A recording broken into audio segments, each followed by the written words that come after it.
Because he thinks we haven't touched this topic yet. He doesn't know we do it every day. That's why. Okay, so my answer is right. I'm not saying he's wrong. I told you he didn't explain what he's wrong. I didn't say he's wrong. I said he didn't explain Why what don't wrong. have about it? Because today he refused to us designate. That's why I said you can't give a hash. Everyone knows. You can't give a hash. Then you can believe it. You have one person who don't believe the words in the sky. You can't believe the hash is wrong. What's yours, man? What's your Which means his home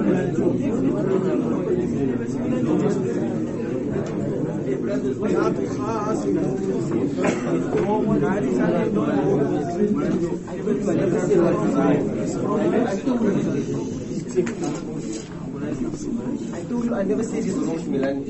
I never said it's wrong. I said even if I said it was wrong. He never bought him. He never bought him. Yes, he didn't never bought him.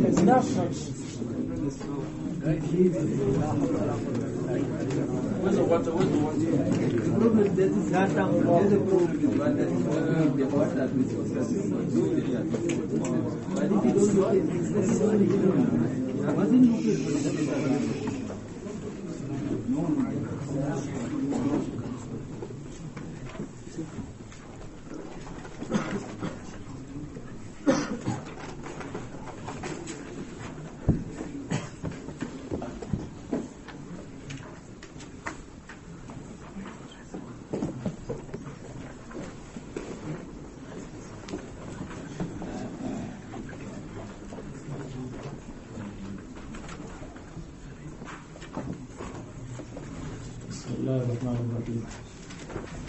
اللهم صل على محمد وآله وأصحابه ولا تستوي الحسنة ولا السيئة إلا بهما لأن بعضها فوق بعض ادفع السيئة بالخصلة التي هي أحسن كالغضب بالصبر والجهل بالكلم والإساءة بالعقل فإذا الذي بينك وبينه عداوة كأنه ولي حميم فيصير عدوك كالصديق القريب بمحبته إذا فعلت ذلك فالذي مبتدأ وكأنه الفضل وإذا ظرف بمعنى التشبيه وما يلقاها يؤتى الخصلة التي هي أحسن إلا الذين صبروا وما يلقاها إلا ذو حظ ثواب عظيم. اب آپ کو بتلایا کہ اس میں دعوت تبلیغ کے آداب ہے داعی کے لیے. نمبر 1 یہ ہے کہ من دعا الی اللہ، اللہ کی دین کی طرف دعوت ہو. دوسرا یہ ہے کہ عمل صالح کرتا ہو. تیسرا یہ ہے کہ اننی من المسلمین، تواضعاً میں تو مسلمان ہوں. اور چوتھا یہ تابعدار ہوں. اور پانچواں یہ اخلاص سیکھنے کے لیے آیا ہوں. اور چھٹا یہ کہ اختلافات سے بچے. اگر کوئی کہیں تم دیوبندی ہو یا بریلوی، کہا اننی من المسلمین، میں مسلمان ہوں. دیوبندی بریلوی اپنی جگہ ہے، یہاں مسلمان ہوں. اس جھگڑے کو نہیں جانتا. تو یہ کتنے ہو گئے؟ دعا الی اللہ، عمل صالحا 1 2. اور میں مسلمان ہوں تواضعاً، میں تابعدار ہوں. اور یہ ہے کہ میں اخلاص سیکھنے کے لیے آیا ہوں اور اختلافات سے بچتا ہوں. 6 ہو گئے. اور من المسلمین، میں جماعت سے الگ نہیں ہوں گا، جماعت کے ساتھ کام کروں گا. یہ نہیں ہے کہ اپنی لیے الگ تبلیغ جماعت بناؤں گا. 7 ولا تستوی الحسنۃ ولا السیئۃ ولا تستوی الخصلۃ الحسنۃ ولا الخصلۃ السیئۃ. اخلاق حسنہ اور اعمال حسنہ اور برابر نہیں. حسنہ اور سیئہ برابر نہیں. اخلاق حسنہ اخلاق سیئہ برابر نہیں. اعمال حسنہ اعمال سیئہ برابر نہیں ہے. معنی یہ ہے کہ داعی کے اخلاق اچھے ہونے چاہیے. نمبر 8 یہ اخلاق اچھے ہوں، عادات اچھے ہوں، ان میں علم ہو، ان میں حلم ہو، ان میں صبر ہو، ان میں عفت ہو، ان میں نرمی ہو، ان میں رحم ہو، ان میں کرم ہو، ان میں خدمت ہو، وغیرہ وغیرہ. یہ ساری صفات ہوں.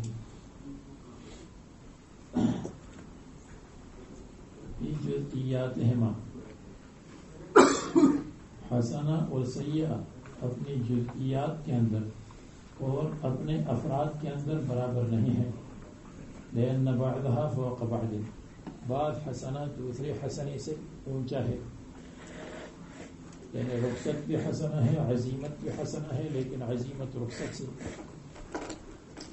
اگر کوئی سنت موکل پر عمل کرتا ہے تو یہ بھی حسنہ ہے، لیکن اس کے ساتھ نوافل پڑھتا ہے تو اس سے بھی بڑھ کر حسن ہے. مصنف نے یہ ترجمہ کیا ہے کہ حسنات میں آپس میں تفاوت، سیئات میں آپس میں تفاوت. اور میں نے بتایا کہ حسنہ سیئہ برابر نہیں ہے. اخلاق حسنہ اخلاق سیئہ، اس لیے اخلاق سیئہ کو لے چھوڑ دو، اخلاق حسنہ کو لے لو.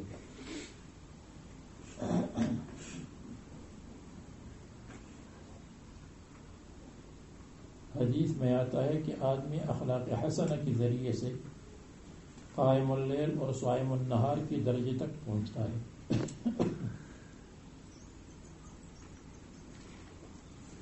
تو اخلاق حسنہ مراد ہے.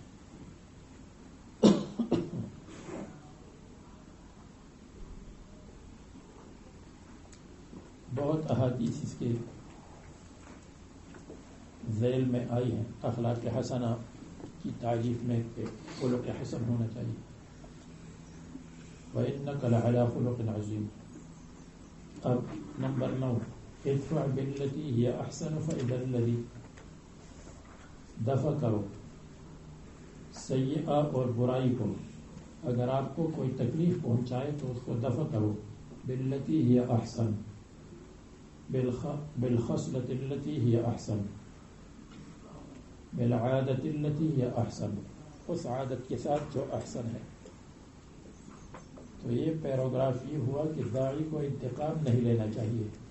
اگر داعی کو کسی نے کہا تم خبیث ہو تو یہ نہ کہے تیرا باپ بھی خبیث، یہ نہیں کہا. بس اللہ تعالیٰ نے اس کام کے لیے ہمیں قبول کیا ہے، میں خبیث ہوں یا اچھا ہوں، اللہ تعالیٰ ہمیں مجھے اچھا بنا دے. آپ میرے لیے دعا کرے کہ میری خباثت کو دور کرے.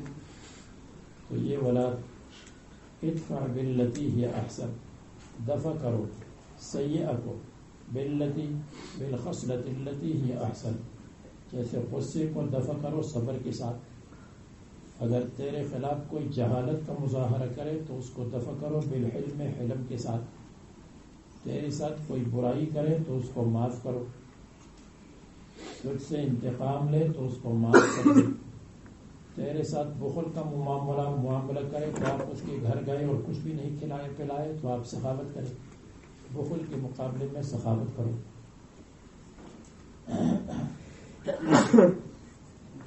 اگر کوئی فسق کرتا ہو تو اس کے مقابلے میں آپ عفت کریں. اگر کوئی گالیاں دے تو آپ گالیاں نہ دیں بلکہ آپ نرم بات کریں.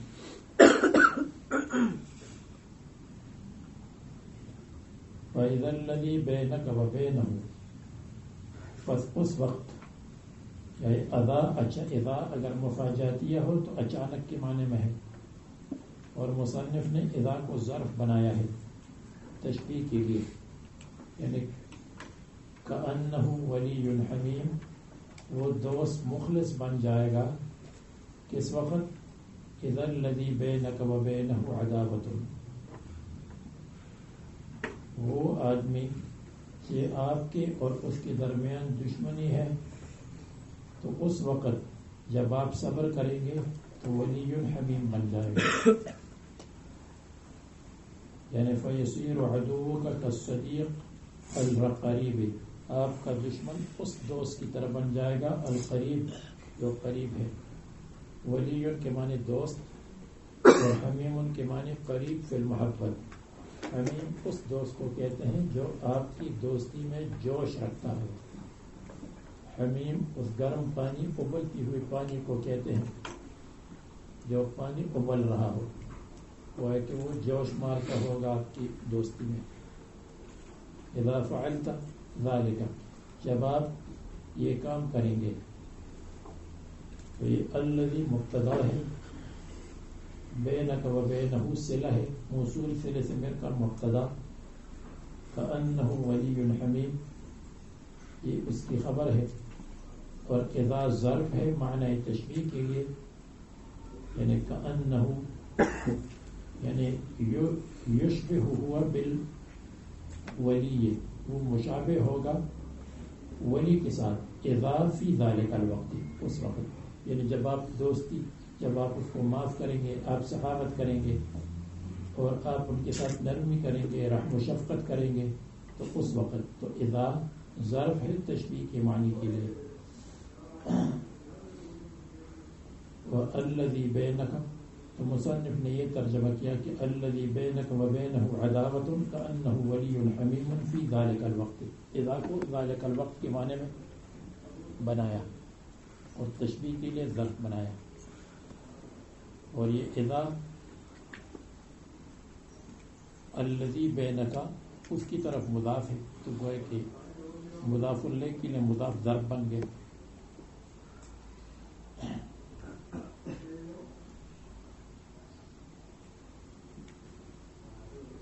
وَإِذَا ظَرْفٌ لِمَعْنِ التَّشْبِيهِ، یا اذا مفاجات کے لیے ہے تو پھر اس کی ضرورت نہیں پڑتی جو مصنف نے کہا.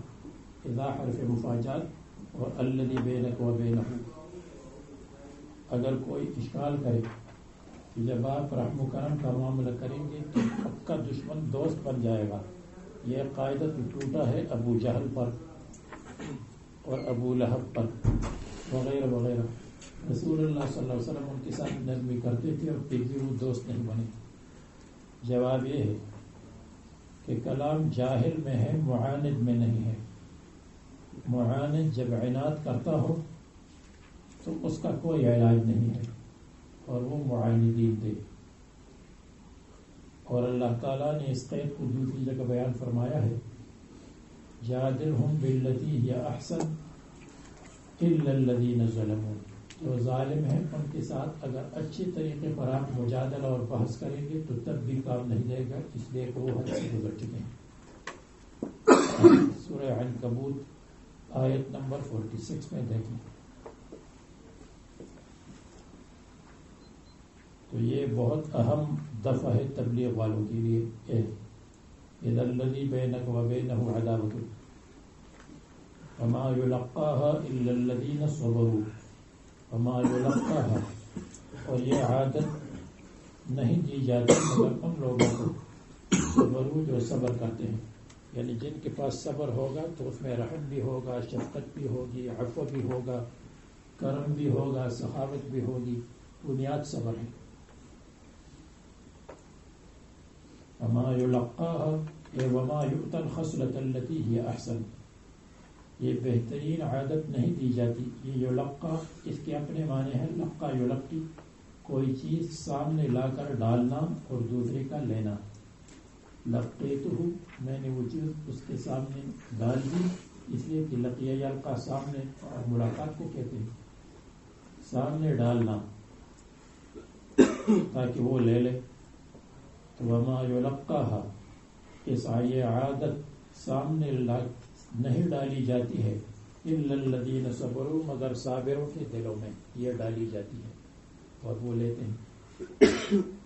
وما یلقاها الا ذو حظ عظیم، اور یہ عادت اور خصلت نہیں ڈالی جاتی ہے اور نہیں نصیب ہوتی ہے الا ذو حظ عظیم، بہت بڑی نصیبے والے کو. وہ بہت بڑی نصیبے والا ہے، بہت بڑا خوش قسمت ہے. الا ذو حظ، حصہ یعنی ثواب اور خوش قسمتی. عظیم، بہت بڑا ثواب ہے اس میں صبر. انما یوفی الصابرون اجرهم بغیر حساب، صابرین کو اجر ٹنوں کے حساب سے بھی نہیں دیا جاتا، ٹنوں کے حساب سے بلکہ بے حساب دیا جاتا ہے. تو ذو حظ عظیم اس کی تشریح ہو گئی. تو یہ نمبر 9 ہو گیا. وَإِمَّا يَنزَغَنَّكَ مِنَ الشَّيْطَانِ نَزْغٌ فَاسْتَعِذْ بِاللَّهِ. یہ نمبر 10. وَإِمَّا يَنزَغَنَّكَ مِنَ الشَّيْطَانِ نَزْغٌ، اور اگر آپ کو بھڑکا دے، نزغ بھڑکانے والی بات، من الشیطان، شیطان کی طرف سے، اگر آپ کو شیطان انسی یا جنی ابھارے اور کہے تم ہمیشہ اس کے دروازے پر جاتے ہو، وہ تمہارا ملازم ہے، تمہارے دروازے پر کبھی نہیں آیا اور تم ہمیشہ اس کے دروازے پر جاتے ہو، تم ہمیشہ اس سے جھک کر بات کرتے ہو اور وہ اکڑ کر بات کرتا ہے کہ میں اپنے قبر میں سوؤں گا، تم اپنے قبر میں سوؤ گے، لیٹو گے. تو یہ مانا وَإِمَّا يَنزَغَنَّكَ، اور اگر آپ کو ابھارے یعنی شیطان کی طرف سے نزغن ابھارنے والی بات، بھڑکانے والی شے، بھڑکانے والی بات کہ آپ کو بھڑکا دے اور آپ کو ابھارے اور آپ کو غصہ دلا دے، تو پھر اس وقت فاستعذ باللہ، اللہ تعالیٰ کی پناہ مانگو شیطان سے. تو نزغن کا مطلب میں نے کیا بیان کیا؟ بھڑکانے والی شے، بھڑکانے والی بات. اور یا نزغن بمعنی نازغ ہے، تو معنی یہ ہے اما ینزغنک من الشیطان نزغن، اگر آپ کو ابھارے شیطان کی طرف سے نزغن ابھارنے والا شخص آپ کو ابھارے کہ تم ہمیشہ کبھی 4 مہینے دیتے ہو، کبھی 1 سال دیتے ہو. بھائی عبدالوہاب صاحب نے تو 1 سال نہیں لگایا، تم کیوں ہر سال لگاتے ہیں؟ فاستعذ باللہ، اعوذ باللہ پڑھو.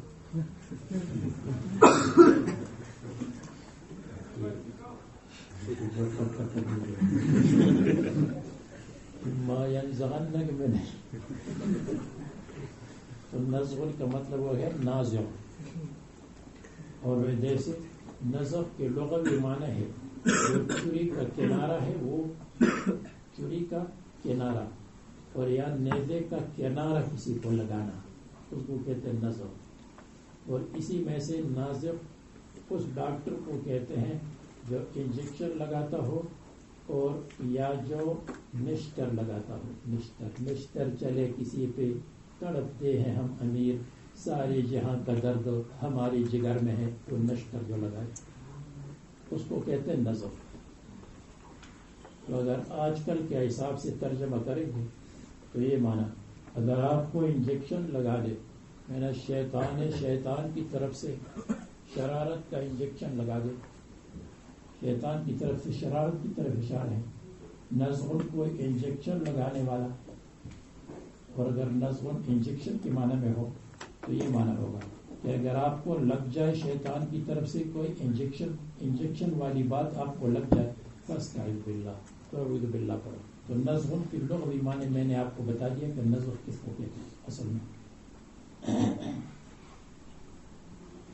ہدایہ میں آپ نے پڑھا ہے یا پڑھیں گے انشاءاللہ کہ اگر نازغ نے وہ لگایا، نہیں کتاب الاجارے میں انشاءاللہ آیا کتاب الاجارے میں، کہ اگر نازغ نے انجیکشن لگایا اور یا نشتر لگایا اور اس نے تعدی کی اور بیمار مر گیا تو اس پر تاوان آئے گا یا نہیں آئے گا، اس کے لیے نازغ کا لفظ ہے وہاں.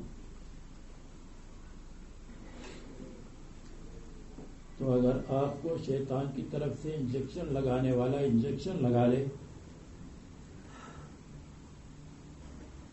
یعنی انجیکشن لگانے والی بات آ جائے، تو پھر یہ کرو فاستعذ باللہ.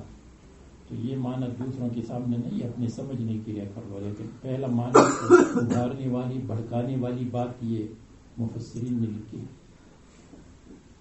اور اما کہتے ہیں نون کا ادغام ہے ماں میں، یعنی ان ماں ینزغنک من الشیطان نزغ اے ان یصرفک عن الخصلۃ، اگر آپ کو اچھی عادت سے پھیر دے، من الخیر وغیرہ، من الخیر جو خیر کی عادت ہے، صارف پھیرنے والا. فاستعذ باللہ، اعوذ باللہ پڑھو. جواب شرط ہے، وجواب الامر محذوف، اور امر کا جواب محذوف ہے.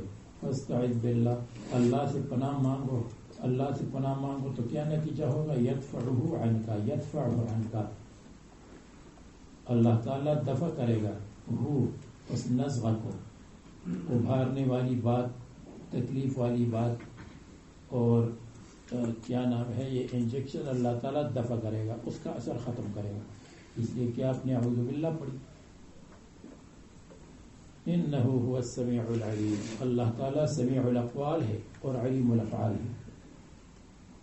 یہ داعی کے 10 آداب ہو گئے. اب 11واں، ومن آیاتہ اللیل والنہار والشمس والقمر. داعی کیا مضمون بیان کرے گا؟ اللہ تعالیٰ کی قدرت کو بیان کرے گا، اللہ تعالیٰ کی قدرت کی نشانیوں کو بیان کرے گا، اور اللہ تبارک و تعالیٰ کی توحید کے نشانات کو بیان کرے گا، جیسے تبلیغ والے یہی زیادہ بیان کرتے ہیں. اور دوسرا نمبر 12، داعی اور کیا بیان کرے گا؟ اللہ سے ہونے کا یقین اور غیر اللہ سے نہ ہونے کا یقین. لا تسجدوا للشمس ولا للقمر واسجدوا للہ الذی خلقہن.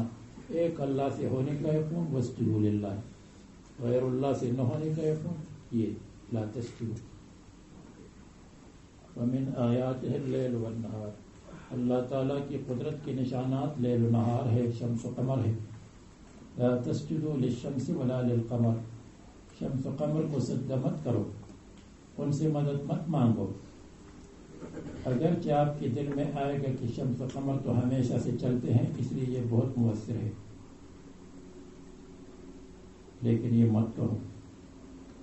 آپ کہیں گے شیخ عبد القادر جیلانی وفات پا گئے، جنید بغدادی وفات پا گئے، شمس وفات نہیں پایا، قمر وفات نہیں پایا، اس لیے اس سے کچھ مانگو. اللہ تعالیٰ فرماتے ہیں نہیں، وہ تو آپ کی باورچی ہے، آپ کے لیے پھل پکاتے ہیں، آپ کے لیے پھل اور ثمرات کے اندر رنگ ڈالتا ہے قمر. آپ اپنی باورچی کی عبادت کریں گے تو آپ کے لیے نصیب کی طرح ہے. لا تسجدوا للشمس ولا للقمر. کثیر الفوائد ہے لیکن کسی کام کی نہیں، کام نہیں نکال سکتے. وہ تو خود دن رات پھرتے رہتے ہیں. اور اس اللہ کو سجدہ کرو جس نے ان کو پیدا کیا ہے، یعنی آیات 4 کو، شمس و قمر کو، لیل و نہار کو. ان کنتم ایاہ تعبدون، اگر تم اللہ تبارک و تعالیٰ کی عبادت کرتے ہو تو صرف ایک اللہ کی عبادت کرو. یہ نہیں کہ صرف ایک اللہ کی عبادت کرتے ہو اور اس کے لیے شمس و قمر وغیرہ کو واسطہ بنا کر، یہ غلط. یہ ان کنتم ایاہ تعبدون مقام سجدہ ہے شوافی کی نزدیک، اس لیے کہ یہاں امر آیا ہے، واسجدوا کا لفظ آیا ہے، اور عبداللہ ابن مسعود اور ابن عمر سے یہی مروی ہے. آگے فَإِنِ اسْتَكْبَرُوا، اگر وہ سجدے سے تکبر کریں، سجدہ، عبادت، اطاعت، تابعداری اس سے، وَالَّذِينَ عِنْدَ رَبِّكَ، بس وہ لوگ جو اللہ تعالیٰ کے ہاں ہیں، اللہ تعالیٰ کے پاس ہے، یعنی اللہ کے قرب میں ہے، فرشتے یسبحون لہو، وہ اللہ تبارک و تعالیٰ کے لیے تسبیح پڑھتے ہیں، باللیل والنہار، دن رات. یسبحون اس کے معنی ہے یصلون، اللہ تبارک و تعالیٰ کے لیے نماز پڑھتے ہیں. یعنی یہ بتایا ہے کہ یسبحون تو سب ہیں، تو اس لیے فالذین عند ربک، وہ تو یسبحون فقط نہیں ہے، اس لیے فالذین عند ربک یسبحون بمعنی یصلون ہے. یصلون بعد ہے اور یسبحون تو سب پر. ونحن نسبح بحمدک ونقدس لک باللیل والنہار، دن اور رات. وہم لا یسأمون وہم لا یملون، اور وہ اکتاتے نہیں ہیں اور تھکتے نہیں ہیں. یہ مقام سجدہ ہے احناف کی نزدیک، اور ابن عباس رضی اللہ عنہ سے یہی مروی ہے. ایک شخص نے سجدہ کیا تعبدون کے پاس، ابن عباس رضی اللہ عنہ کے پاس. حضرت ابن عباس نے فرمایا تم نے جلدی کی، یعنی لا یسأمون کے پاس سجدہ کرنا چاہیے. اور وائل ابن حجر، حضرت ابو وائل سے بھی یہی مروی ہے کہ لا یسأمون کے ہاں سجدہ ہے. اور اکثر سجدے خبر کے ہاں ہیں، جیسے لا یسأمون، یسبحون، یہ خبر ہے، انشاء نہیں ہے. اسجدو کی طرح نہیں ہے. تو اخبار کے ہاں اکثر سجدے آتے ہیں خبر کے ہاں. جیسے ان الذین یستکبرون عن عبادته یسبحون له یسبحون وله یسجدون، وہاں بھی خبر ہے اور یہاں بھی خبر ہے. لیکن جہاں سجدے میں اختلاف ہو کہ یہاں ہے اور وہاں ہے تو وہ مستحب میں اختلاف ہوتا ہے. اگر کسی حنفی نے پہلی جگہ سجدہ کیا، کسی شافعی نے دوسری جگہ سے سجدہ کیا تو کوئی حرج نہیں ہے، سجدہ ہو جاتا ہے. من آیاتہ انک تری الارض خاشعۃ. اب اللہ تعالیٰ کی قدرت کو بیان کرتے ہیں تبلیغ والے. دیکھو آسمانوں کو اللہ تعالیٰ نے پیدا کیا، دیکھو زمین کو اللہ تعالیٰ نے پیدا کیا، سورج و چاند کو اللہ تعالیٰ نے پیدا کیا.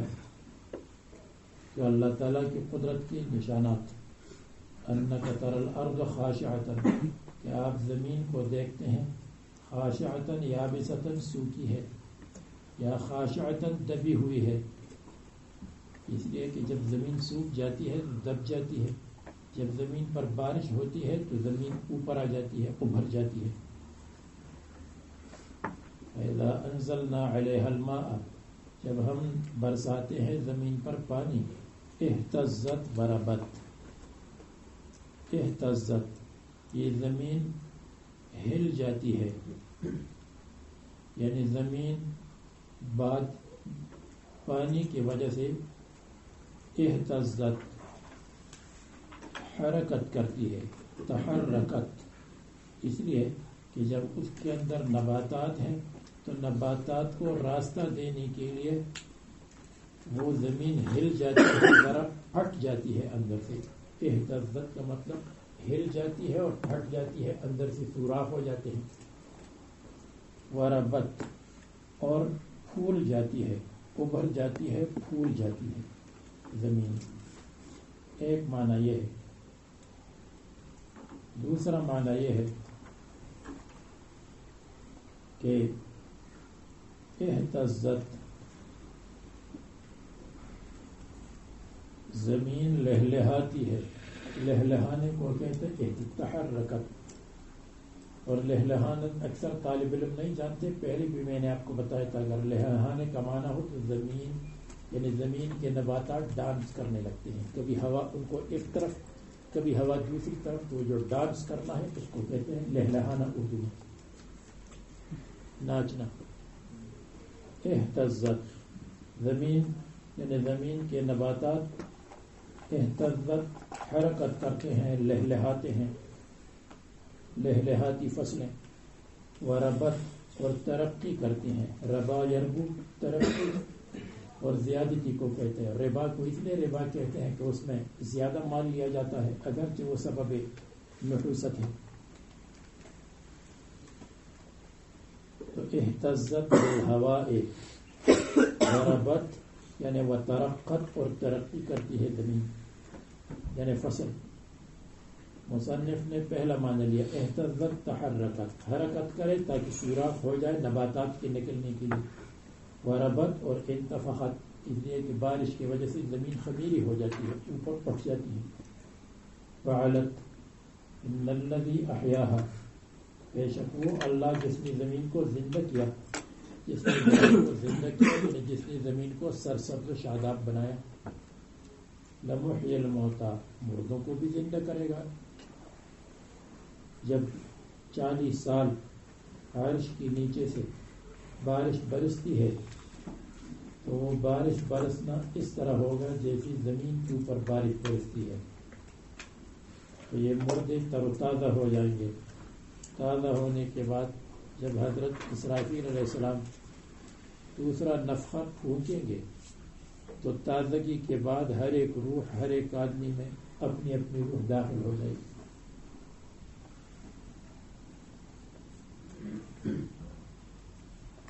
انہ علی کل شیء قدیر، بے شک اللہ تعالی ہر چیز پر قادر ہے.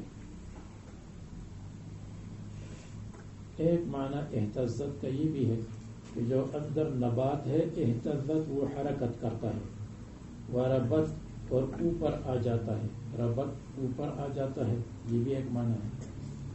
اہتزت اندر حرکت کرتا ہے، وربت اور اوپر آ جاتا ہے. ان الذین یلحدون فی آیاتنا، تو دیکھو تبلیغ کی تقریریں کرو لیکن تبلیغ میں الحاد مت کرو. یہ مت کرو کہ صحابہ کرام قتال کر رہے ہیں اور آپ قتال کو دعوت و تبلیغ بنا دیں. دعوت و تبلیغ الگ ہے، قتال الگ ہے. دعوت پہلے ہے، قتال بعد میں ہے. قتال کو تبلیغ مت بناؤ، یہ الحاد ہو جائے. تبلیغ اور دعوت کے اپنے فضائل بے شمار ہے، تو قتال کی آیات کو تبلیغ پر فٹ کرنا یہ اچھی بات نہیں.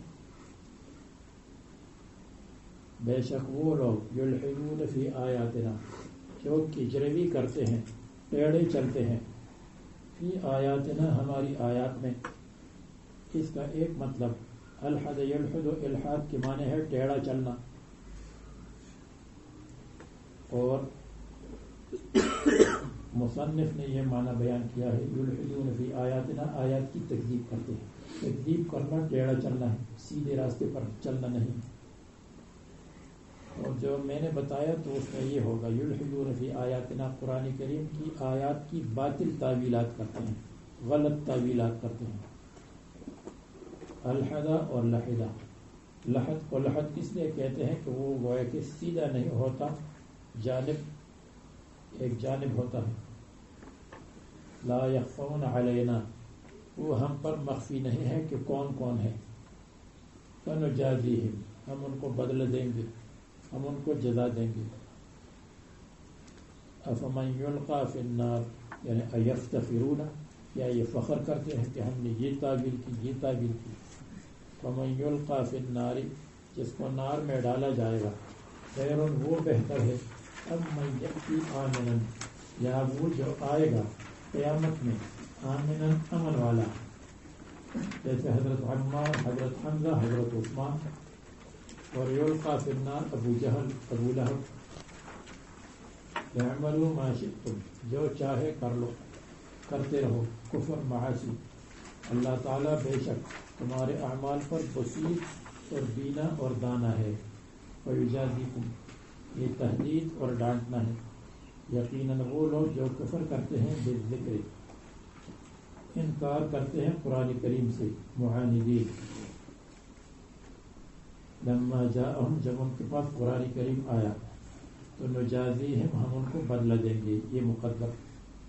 بے شک قرآن کریم لکتاب عزیز، معزز کتاب ہے.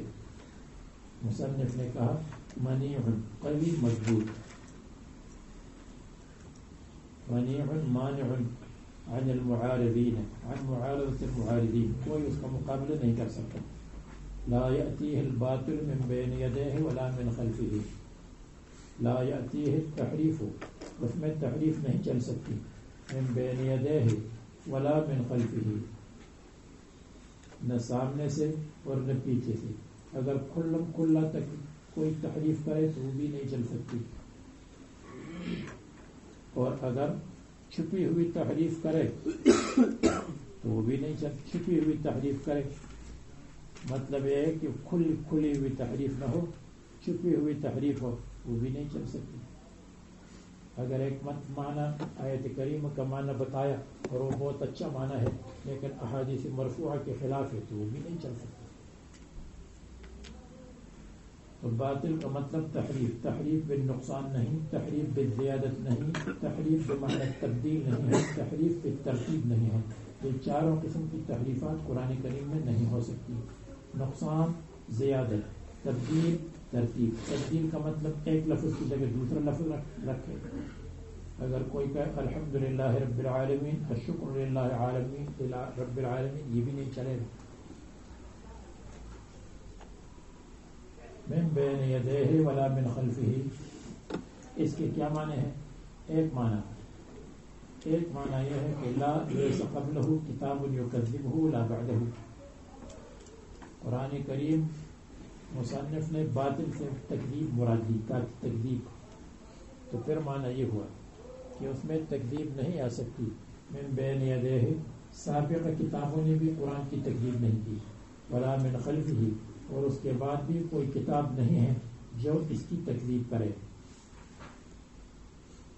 یا دوسرا معنی لا یأتیہ الباطل من بین یدیہ ولا من خلفہ، من بین یدیہ من کل ولا من خلفہ، دونوں کا خلاصہ ہے من کل جانب، کسی جانب سے. اگر کوئی تفسیر کی جانب سے آ جائے، کوئی نحو کی جانب سے آ جائے، کوئی صرف کی جانب سے آ جائے، تو کسی طریقے پر قرآن کریم میں تحریف نہیں کر سکتا اور تکذیب نہیں کر سکتا. تو من کل جانب کے معنی میں ہے. اور تیسرا معنی یہ ہے کہ من بین یدیہ ولا من خلفہ، یعنی واقعات سابقہ من بین یدیہ،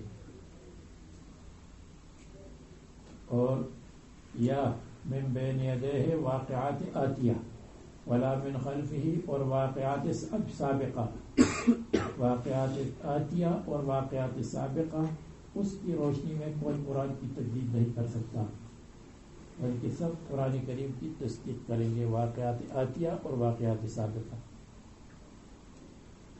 یہ چار معنی ہوئے، لیکن ظاہری معنی یہی ہے لا یأتیہ الباطل لا یأتیہ التحریف، تحریف نہیں چل سکتی. من بین یدیہ سامنے کھلی ہوئی، ولا من خلفہ اور میں چھپی ہوئی. جو مستشرقین چھپی ہوئی تحریف کرتے وہ بھی نہیں چل سکتی، اور جو کوئی پختہ کافر کھلی ہوئی تحریف کرتا ہے وہ بھی نہیں چلے گی. یہ مطلب نہیں ہے کہ کوئی تحریف کرے گا نہیں، تحریف کرنے والے تو کرتے ہیں، اپنی طرف سے قرآن چھاپیں گے، کبھی کچھ چھاپتے ہیں، لیکن وہ چلتی نہیں ہے. 2-3 مہینے کے بعد پھر کوئی اس کا نام بھی نہیں لیتا. کہتے ہیں فلان جگہ سے قرآن چھپا ہے، اس میں یہ ہے، فلان جگہ سے قرآن چھپا ہے، اور کچھ مہینوں کے بعد کچھ نہیں ہوگا. اصلی چیز اتنی پکی موجود ہے کہ نقلی چیز چل ہی نہیں سکتی. تنزیل من حکیم حمید، حکیم حمید نے نازل کیا ہوا ہے، جو حکمت والا ہے اور حمید ہے، تو اس کی کلام میں کوئی تبدیلی نہیں کر سکتا. کہ اللہ جو محمود ہے اپنے کام میں، بخلاف عیسائیوں کی. عیسائیوں نے خود اپنے کلام میں، اپنی کتابوں میں تحریف کی ہے. تو اگر آپ 150 سال پہلے جو بائبل چھپی ہے اس کو رکھیں اور ابھی جو بائبل چھپتی ہے اس میں، تو اس میں فرق ہوگا. پہلے میں کچھ لکھا ہوگا، ابھی میں کچھ لکھا ہوگا، فرق ہوگا. کسی زمانے میں اس میں یہ لکھا ہوا تھا بائبل میں کہ جب وہ اس کی پیشن گوئی ہو رہی ہے، وہ نبی آئے گا تو اس کے ساتھ 10,000 قدسی اور پاک باز اور مطہر لوگ ہوں گے، 10,000. پھر جب انہوں نے سوچا یہ تو فتح مکہ پر فٹ ہو گیا، اس لیے کہ 10,000 صحابہ کرام رسول اللہ صلی اللہ علیہ وسلم کے ساتھ تھے جب فتح مکہ کی آئی تو پیشن گوئی رسول اللہ صلی اللہ علیہ وسلم پر فٹ ہو گئی. تو 10,000 کو پھر 1000 کر دیا اور 10 کا لفظ نکال دیا. تو اب جو بائبل چھپتی ہے اس میں 10,000 نہیں بلکہ ہزاروں کا لفظ. اور پرانی بائبل جو چھپی ہوئی ہے انگلش میں چھپی ہوئی ہے، ہمارے پاس تو وہ نسخہ نہیں ہے، لیکن پاکستانی مناظرین کے پاس وہ نسخہ ہوتا ہے، اس میں 10,000 کا لفظ. اسی طرح اور بہت سی جگہ ہیں. ما یقال لک الا ما قد قیل للرسل من قبلک، ما یقال لک، یہ تسلی ہے. آپ سے نہیں کہا جاتا مگر وہ جو آپ سے پہلے رسولوں سے کہا جاتا تھا. یعنی جو تہمت ان پر لگائی جاتی تھی کہ ساحر ہے، کاذب ہے، شاعر ہے، کاہن ہے، جھوٹا ہے، وہ آپ سے بھی کہا جاتا ہے. تو ما یقال لک، یعنی لام تخصیص کے لیے کہ آپ سے خاص آپ کے جو کہا جاتا ہے وہ پہلے رسولوں سے کہا گیا، من التکذیب مثلا. اور یا یہ کہ کہتے ہیں کہ عامر ایک آدمی تھا، اس کا عبد اور غلام تھا، وہ سکھاتے ہیں، جس کا نام ابو فکیہ تھا. ابو فکیہ رسول اللہ صلی اللہ علیہ وسلم کو، ابو فکیہ کنیت کی، یسار نام تھا، رسول اللہ صلی اللہ علیہ وسلم کو سب کچھ سکھاتا. کبھی یہ کہیں گے. دوسرا ترجمہ یقال کا یہ ہے، ما یقال لک الا ما قد قیل للرسل. آپ کو وحی نہیں کی جاتی مگر وہ وحی جو پہلے انبیاء کو ہوئی ہے، ان کو بھی توحید و رسالت اور قیامت کی وحی ہوئی ہے، اور آپ کو بھی یہی وحی ہوئی ہے۔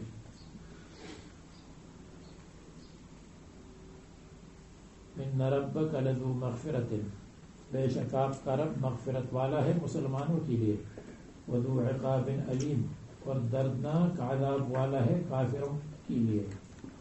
وَلَوْ جَعَلْنَاهُ قُرْآنًا أَعْجَمِيًّا، اور اگر ہم اس قرآن کریم اور ذکر کو بناتے عجمی قرآن، یعنی بعض لوگوں نے کہا کہ ہم قرآن کو مانیں گے اگر عجمی زبان میں ہو، اس لیے کہ عربی آدمی عجمی زبان بولے تو یہ کمال اور کرامت اور معجزے کی بات ہے، تو آپ قرآن کریم عجمی زبان میں بتا دیں اور فرما دیں۔ تو اللہ تعالیٰ فرماتے ہیں کہ اگر ہم قرآن کریم کو عجمی زبان میں کرتے تو پھر یہ اشکال کرتے کہ مخاطب اولین عربی ہے اور قرآن کریم عجمی ہے، یہ کیا بات ہے؟ ان کے لیے تو عربی زبان ہونا چاہیے، اس لیے کہ المخاطبون الاولون وہی ہے۔ اعجمی سے مراد ہے یہاں عجمی، ویسے کہتے ہیں کہ اعجمی اس میں یا مبالغی کے لیے، جیسے احمری، تو اعجمی کا مطلب اعجم ہے، اعجمی کا مطلب ہے اعجم، اور اعجمی اور عجمی میں فرق یہ ہے، اعجم اس کو کہتے ہیں یا اعجمی اس کو کہتے ہیں کہ جس کے کلام میں لغات غریبہ ہو اور غیر فصیح ہو۔ غیر فصیح کلام کو کہتے ہیں اعجم اور اعجمی، وہ غیر فصیح عربی ہو یا غیر عربی اس کو اعجم کہتے ہیں، اور عجمی اس کو کہتے ہیں جو غیر عرب ہو، فصیح اللسان ہو یا غیر فصیح اللسان ہو، دونوں کو کہتے ہیں عجمی۔ تو یہاں اعجمی سے مراد عجمی ہے یا اعجمی اپنے معنی میں ہے غیر۔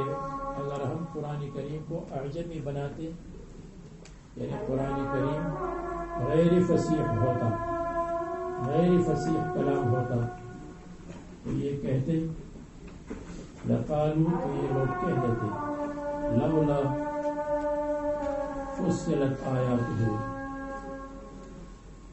کیوں اس کی آیات کو اچھی طرح بیان نہیں کیا گیا، جو فصاحت عربی میں ہے دوسری زبان میں نہیں ہے، تو لولا فصلت، لولا بینت آیاتہ بالعربیت، اس کی آیات عربی زبان میں کیوں نہیں بیان ہوئی، حتی نفہمہا، تاکہ ہم سمجھ لیں۔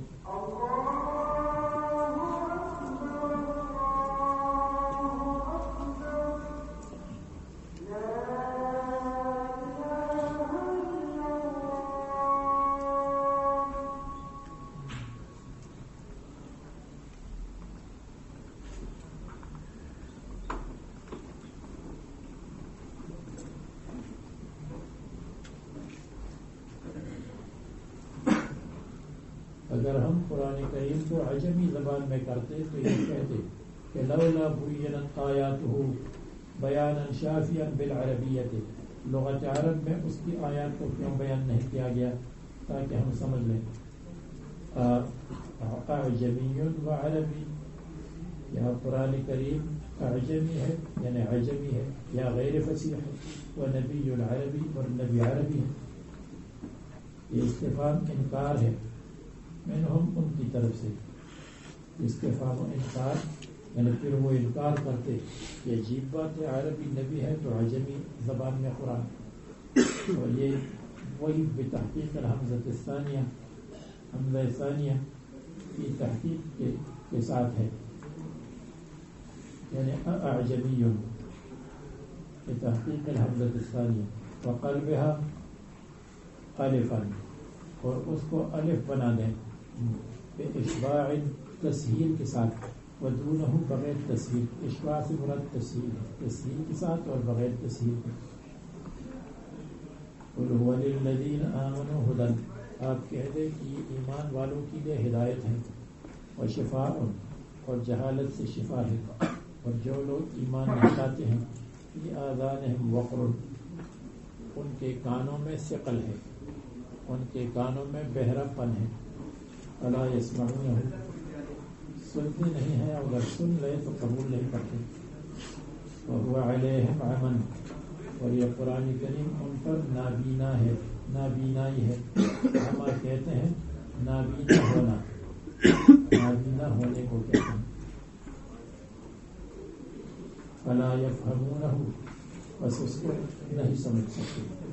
اولئک ینادون من مکان بعید، ایک معنی اولئک مثل الذین ینادون من مکان بعید، یہ ان لوگوں کی طرح ہے جن کو دور سے آواز دی جائے. جس کو دور سے آواز دی جائے تو وہ نہیں سنتا، بغیر لاؤڈ اسپیکر ریڈیو وغیرہ کے آلات کے بغیر نہیں سنتا. یہ بات کو نہیں سنتے ہیں جیسے کسی کو دور سے آواز دی جائے.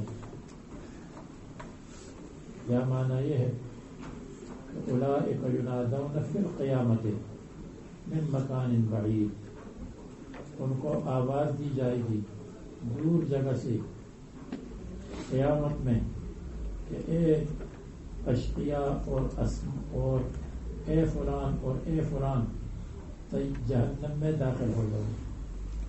تو فی القیامت یسمون باسماء قبیحۃ ویدعون باسماء قبیحۃ، اے اشقیاء، اے بدبختوں، اے کفار، اے مشرکین وغیرہ وغیرہ.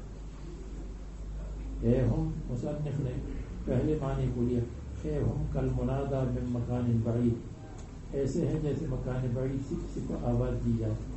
لا یسمع ولا یفہم ما ینادی بہ، جس کلام کے ساتھ آواز دی گئی وہ یہ نہ سنتے ہیں اور نہ سمجھتے ہیں.